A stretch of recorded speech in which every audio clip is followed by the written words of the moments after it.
different issue is CommBank and its relationship with Storm. I mean, that's still going to get very messy, isn't it? Do you think, Ian, that Storm Financial? I have to admit, I have to defer to someone else, because I haven't followed closely enough. What do you think about that? I think there's thousands of people, leveraging their homes up, paying 7% upfront fees, and one of the CommBank's arms, the Colonial Geared Investment Fund, lending the margin loans on the houses. Lots of people, lots of damage, billions lost. And I think it's a similar situation. Not as bad as Opus. Yeah, but whose responsibility is it? Is it the financial advisor?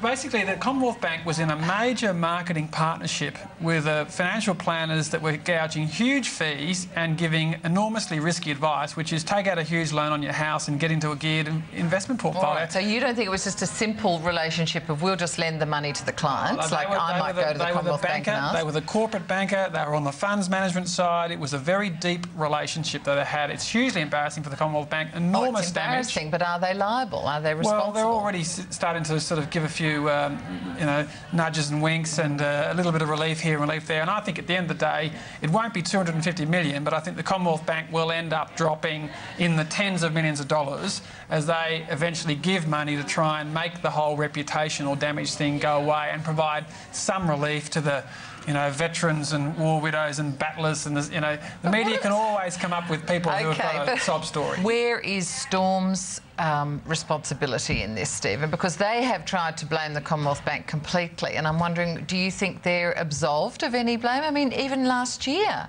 they were putting people into, or telling them not to sell out of their stocks. Well, but they are 80% of the blame, in my view. I mean, I've no sympathy. They've lost their business. I hope the owners and substantial regulatory action against them.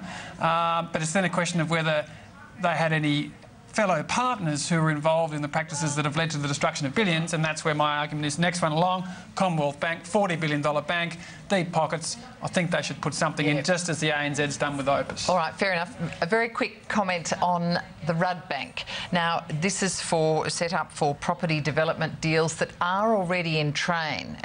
That's my understanding of it. Now, is it a happening thing, Stephen? Well, legislation came in yesterday, and there's proposals for the total loans to be up to $26 billion, but it will be off the federal government's balance sheet as a contingent liability. They don't want to be seen to be expanding their borrowings, but the legislation allows for up to $26 billion of borrowings to be pumped into Rudd Bank.